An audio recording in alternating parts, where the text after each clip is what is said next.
Okay. I didn't think that this was going to work. I'm not sure if I even have it set up properly, if I'm being honest. Okay, hold on. Facebook. Okay, so Facebook kind of makes it difficult for me to set up these live meetings. This is my first one in a long time. And before, when I had set it up, it was with someone helping me how to do it. But this one is the first one on my own. So, welcome to whoever is watching this. You could be watching it right now, or you could be watching it at a later time, but welcome to this video anyway that I'm sharing. So, my name is Thomas Browne. I am a manifestation and transformation coach from the little island of Ireland in the Atlantic Ocean.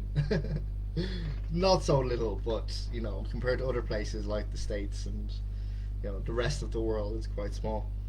So I just want to tell you a little bit about myself before we go into the main topic, I guess. So I am a coach. It's something that is really, really very much my purpose. I feel it is anyway. And what I've done before becoming coach, so I am a trained industrial designer. I have a degree in it. That's my main qualification.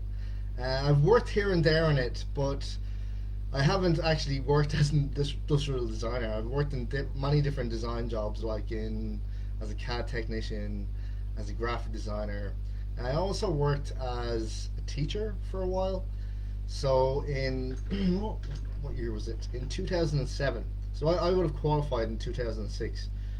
In 2007, I went to be an English teacher in Indonesia, and that was fun for a while. I just went for a year, but it was incredible. I also studied in Finland as part of my degree. It was kind of an optional thing. Kind of liked going to different places and seeing how different people do things there. And I would say as well, right, when I was younger, I'm just kind of jumping from tangent to tangent. This is how I do things. Whenever it just comes in, I will jump to a different topic because intuitively that's what I feel is relevant at the time. So so I need to refocus myself. Okay, so I studied in Finland for a while. Okay, that was like 3 or 4 months, and I would say at that time, when I was younger, and I would say even up to adulthood, I didn't really like change. I didn't really enjoy things that weren't certain. Like uncertainty was a very scary process for me. So even though I went to Finland, I was afraid of it. Even though I went to Indonesia, I was afraid of it. I guess I pushed myself outside of my comfort zone so that I would experience things, that I'd experience life from a different angle, view it from a different lens. And yeah, I guess I spent most of my youth kind of pushing myself, unbeknownst to myself, doing it. Just trying to get out there and trying to experience different things, like very different from what I guess my friends were doing, very different to what my family was doing, kind of setting up some sort of foundation, some sort of stability. And okay, so as I got older, yeah, I was kind of jumping around, let's say a year here, a year there, doing different things, graphic design, teaching. I worked as a software tester for 5 years, and that's like the longest I've ever been in a single job, to be quite honest, because I guess I got bored quite easily. I kind of needed to change or needed to try something else. It was very hard for me to settle in one place. So it was all about kind of learning and experiencing and yes, pushing myself really, really pushing myself to kind of go the extra mile. And so in that 5 year job, right? That was like a long term job that was well paid. Obviously, software is massive at the moment. It's a technological boom that we're going through. That's just constant kind of. You never know what they're going to come out with next. Like like electric cars, self-driving cars, and all that. I thought that would come a lot later than it is, but everything's kind of exploding out a lot faster than than I ever expected. I think than faster than many people would have expected. It's just constant. Even something like this Facebook video, this is kind of beyond its years, is what I'm gonna say. That's what I think. So, when I was working as a software tester, it was good at first, but one of those jobs where you're just working 9 to 5, where you're just kind of doing the same things every day, where you're just sitting behind a computer, doing something that someone else tells you to do. Yeah, those kind of jobs, they're great for offering stability. For anyone that does it, awesome, well done to you. It is a good foundation to be in. But for me, I always wanted something more, which was kind of evident in my childhood or in my teenage years and post-college years. I always wanted something new and something different. So it was always in me to go towards what I felt was right at that time. After working in a job that long, and that for me is a long time. That for me is a long time in one place. I had that kind of itch to move out away from it and to go into something completely different. And what really itched for me was art. Yeah, I went from a stable 9 to 5 job to going into an area that I knew kind of very little about, only that I wanted to try it.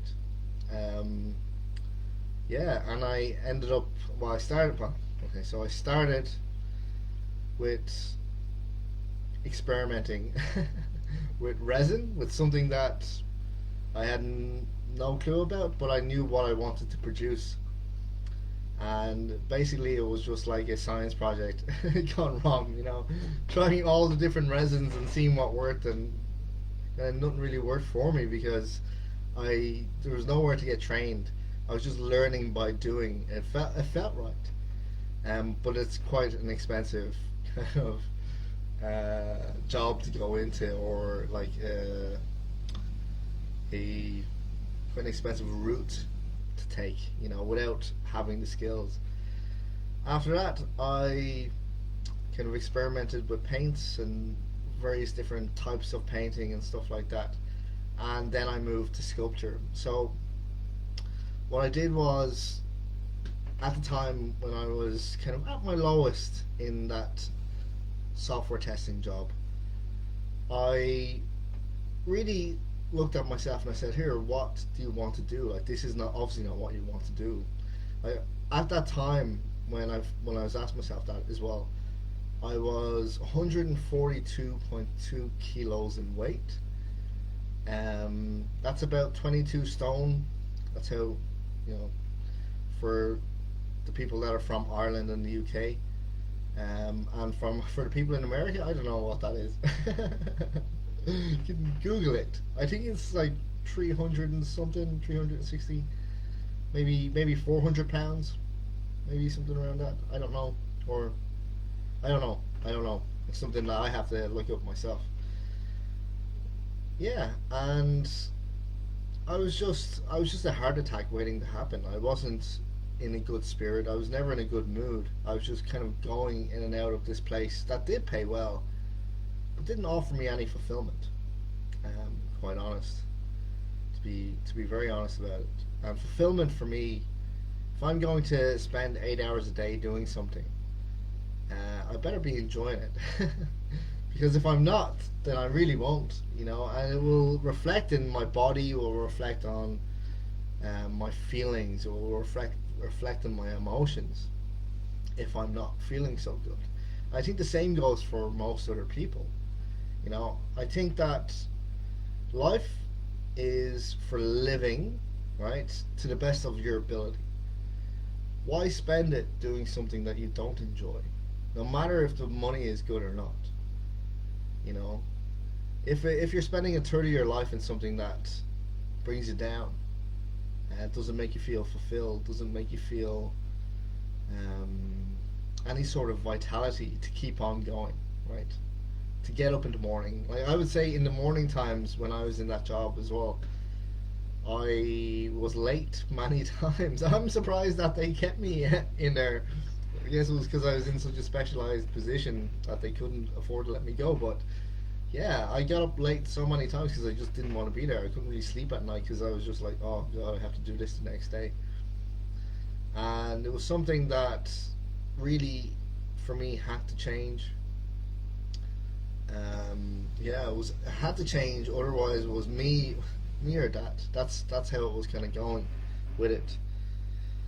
And yeah, so that's just a little kind of breakdown about me and kind of part of my past. All right.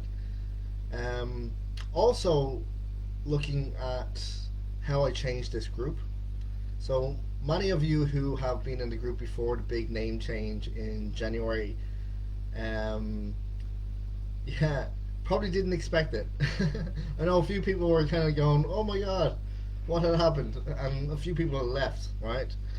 Even though I had stated that the name was going to change, I didn't want to give too much away about it. I asked people if if they hadn't, if they wanted to ask me questions, they could ask me in a DM. But I didn't want to change it straight away. I wanted to ask people and get their honest opinion. But yeah, it has changed, and I genuinely feel that the change reflects something that many of us don't really take into consideration. Okay, so the effect that other people have on us when we're trying to live the type of life that we want. We often just look at ourselves and say, okay, so I have to change. And we do. We honestly do. But if, and this was the reason for changing it, if it's the people around us that are making us feel, or that maybe not making us feel, but definitely feeding into how we feel about ourselves, isn't it a good idea to bring awareness to that? You know, I guess first and foremost, because sometimes we feel that it's kind of out of our hands or it's only down to us.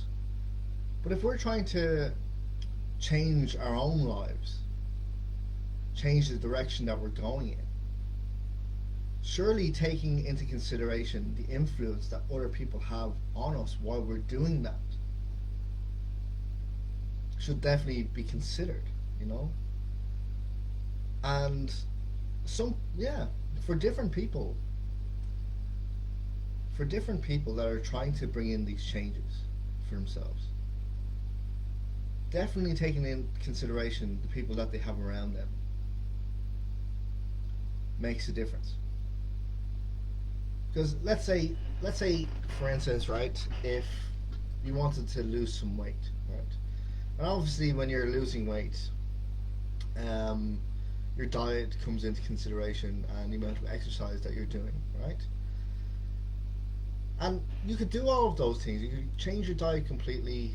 You could be exercising all day. But if you're being around people that are saying lots of negative things to you and maybe calling you names or saying that you're not doing good enough, etc., etc., that feeds into how long you're going to do that for until you eventually maybe give up. Compared to if you had people that were very supportive of what you aim to achieve, like actually pushing you and then saying you can do it, that's going to make a difference as well. That will make it more positive. That will make you want to get up in the morning and do it, as opposed to getting up in the morning and knowing or expecting someone to say a terrible comment to you that will totally put you off what you want to bring in or what you want to do.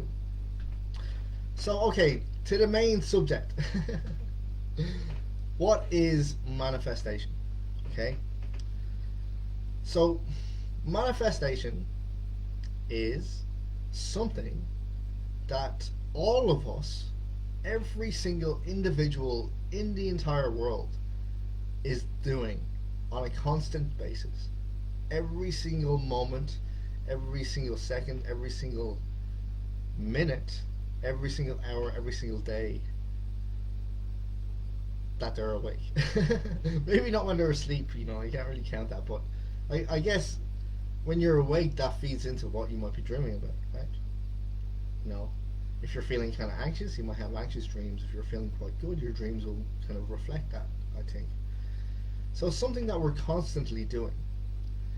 And we could be manifesting, like, we are manifesting based off of our feelings, based off of our emotions, based off of our thoughts, what we're thinking, what we're allowing in.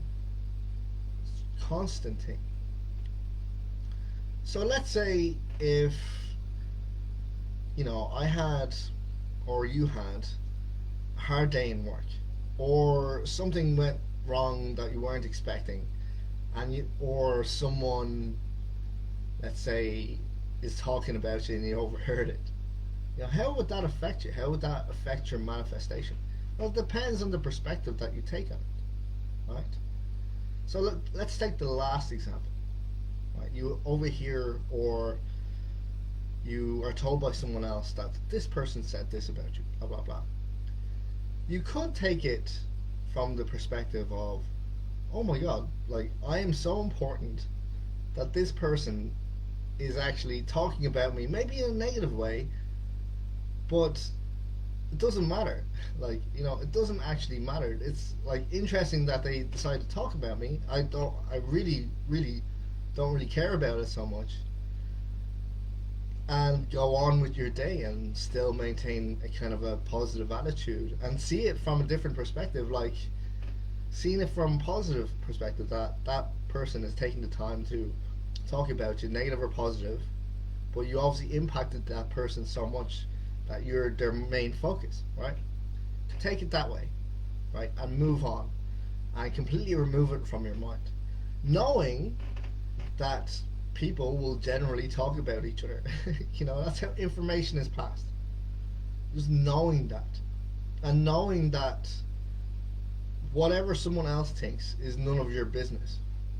Like, whatever I think is none of someone else's business. That's my thoughts are my own. Okay? Great perspective to have. Absolutely awesome. Fortunately, not everybody has that perspective, right? If you might hear someone talking about you, or hear it from someone else, that this person said XYZ, generally, I'm not saying for everyone, but generally people will take it quite bad and see it as a personal attack on them. And then where does your mind go? Your mind goes, oh, what is it that made them talk about me?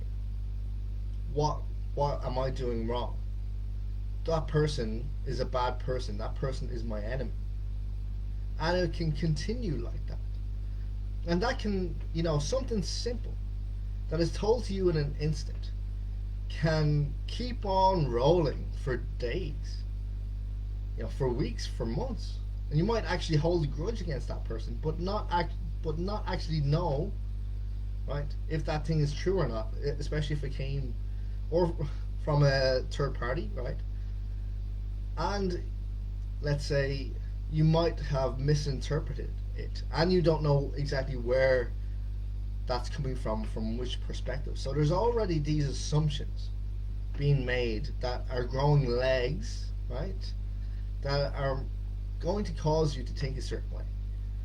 And it's funny how something so trivial, so kind of small, it could have happened in a small instance, has been allowed to grow legs, and it can really affect how you manifest. So if you take that, right, and you put it in here, and that's growing, that's building in your mind, how you're thinking and how your feelings and your emotions are attaching to that, and the amount of attention that you're giving that is what's going to feed your manifestation.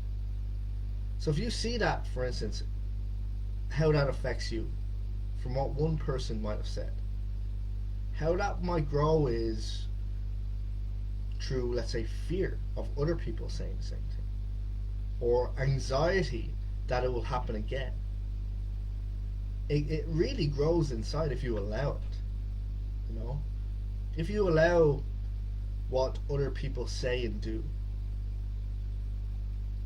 if you allow that to grow legs, grow grow hair, grow fur, grow claws, and most of it is just produced in here, just from something that you were told. Now, taking the other perspective of knowing that people will talk to each other and talk to each other about other people, and knowing that it is none of our business, that just goes over, right? Goes over your head. Gone. Okay? And you can, if you're in a positive attitude when you heard that, yeah, in that instance, it might have affected you a certain way, but you're not allowing it to grow on top of you. So if you were positive, yeah, in an instant you might be like, oh, that was a bit shit, wasn't it? But that person, oh, I didn't expect that. But then going, okay, I understand how people are, I understand human nature, okay? That's okay. So let it go, right? And continue about your day feeling positive and just allowing things to flow as they flow and maintaining a positive vibe. It's at the perspective that we choose to take that really affects our manifestations. And that person who decides to, be the bigger person, let it go, move on, once they maintain that positive attitude or that way of dealing with things as they come in, they're more likely to manifest in things around that perspective, around that positive approach. So it's like they're manifesting in based off of their perspective and positive attitude, and then they see things as well from a lens of positivity, right? They're more likely to see things that are appealing to them. Okay. Whereas the other person who lets it overwhelm them with fear, with anxiety, with paranoia, they're seeing things from the lens of fear, negativity, and paranoia. So they're going to feed that part of themselves that has attached onto themselves. It's like if it's like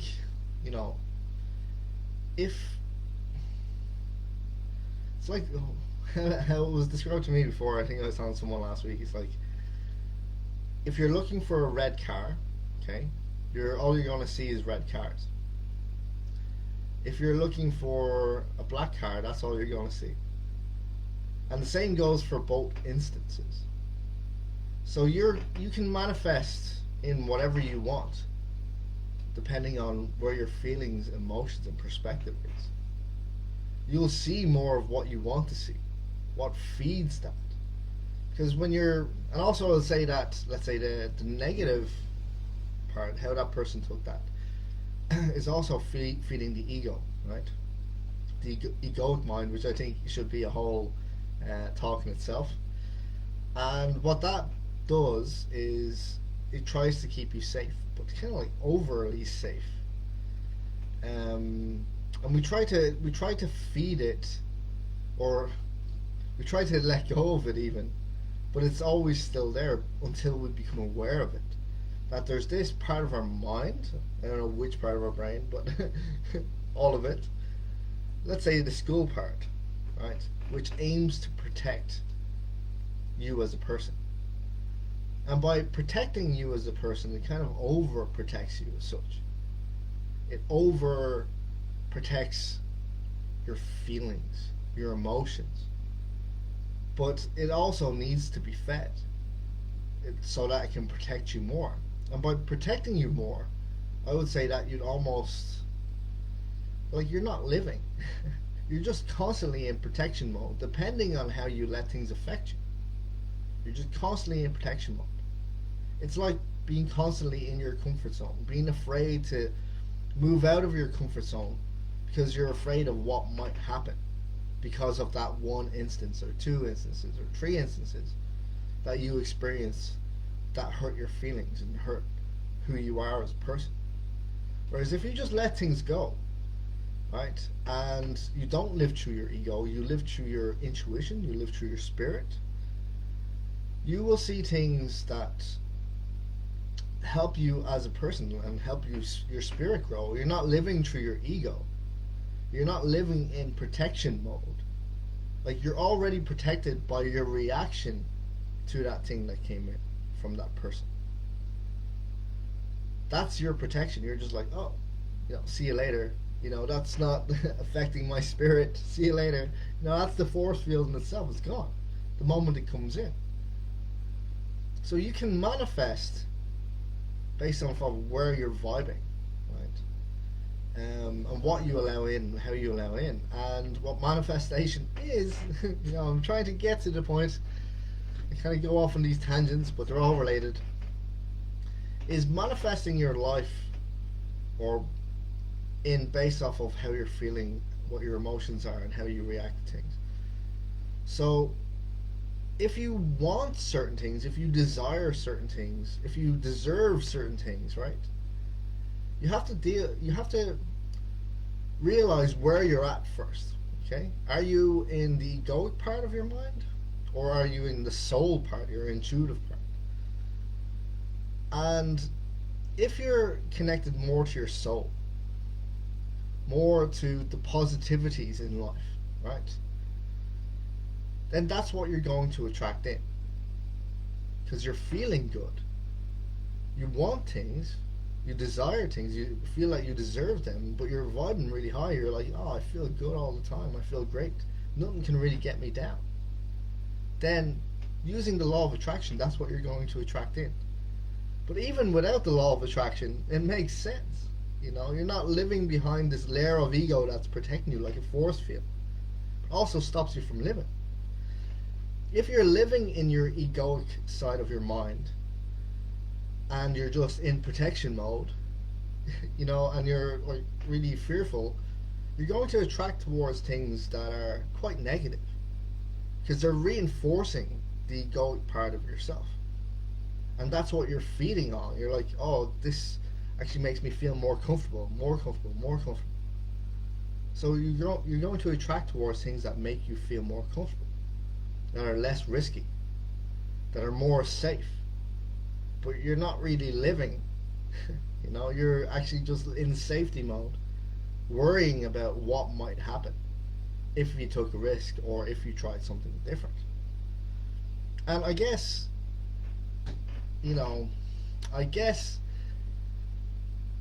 I'm not going to say your egoic mind is awful. It's not. It's there for a reason. It's there to keep you safe, okay? And I'm not saying that. I'm also not going to say it because like, part of me is like struggling with this one, but your spirit self, your soul self, your, let's say, the one that's quick to challenge yourself. If you have too much of that, you might take big risks and pay the price for it. So there has to be kind of a balance between the two. It's all about balance, right? Because if you just have the spirit self, if you're just living through your spirit, and I think it's great, it is great, you are more likely to not consider, or let's say not be discerning. You just might jump into things without actually considering the, what am I going to say, the connotations. No, that's the wrong word. I can't think of words right now. You might just jump into things without even realizing what you're doing, okay? Which is great if you're trying to get away from your ego, because you'll only do it at like increments, small little increments at a time. So basically, to sum all of this up, because this is about to finish right now, manifestation is constant.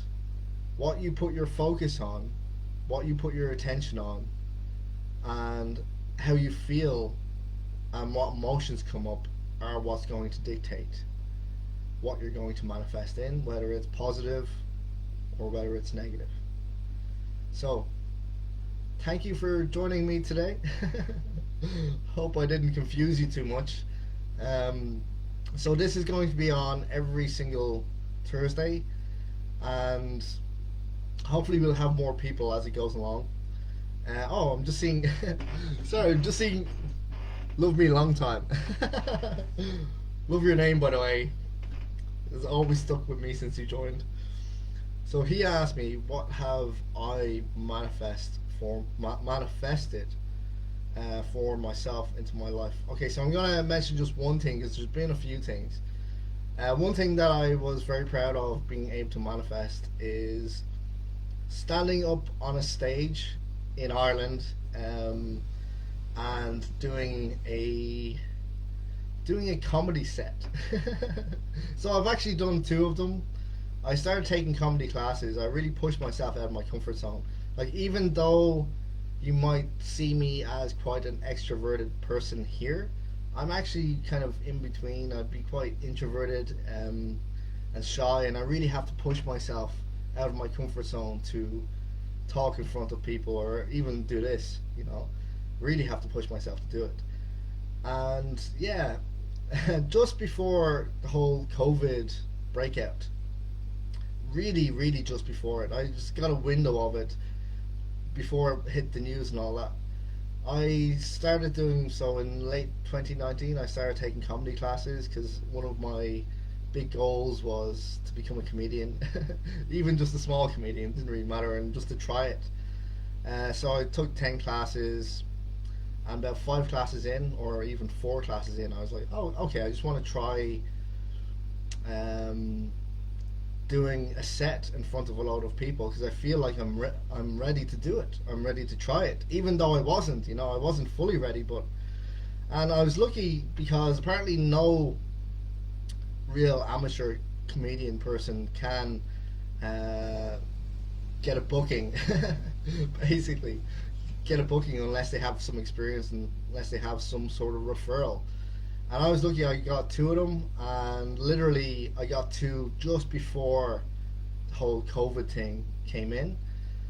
I actually had people laughing, and that was amazing. I was shaking when I was doing it, but to get actual laughs from people, from genuine comedians, and from my family, and from friends, and then from strangers I didn't know, that was something that was incredible. And that was like, yeah, I tried to stay positive with it. I just said, think about the best thing that could happen instead of the worst thing. And I was shaking when I was like had the mic like mic in my hand when I was doing it, but something kind of came over me. It was like, okay, you can do this. You can do this. You've prepared for it a little bit, but just try it and see what happens, see what comes from it. I think the second comedy club actually told me to never come back again. It wasn't because the comedy was bad. It was because I went like 7 minutes over my set, and they're very strict with that. So, for those that are thinking about going into stand-up comedy, your timing is everything, because otherwise they won't have you back apparently if you go too far along. So, okay, I'm going to end it there. It's 33 minutes. I'm going to end it at 33. Thank you for joining me. And if you want to add something like a topic for next week, I'll consider it. And yeah, take it from there. So, no problem doing that if you have any questions or specific things you want me to talk about. And thank you, Love Me Long Time, for your comments. They were very helpful, and for your support. Yeah, cool. Take it easy, everyone. I'll post this up on the page as well if I figure out how to do it. Okay. Have an awesome Thursday, and see you again for next Thursday's talk. Bye bye.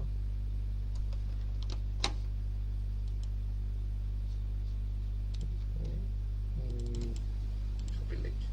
Okay.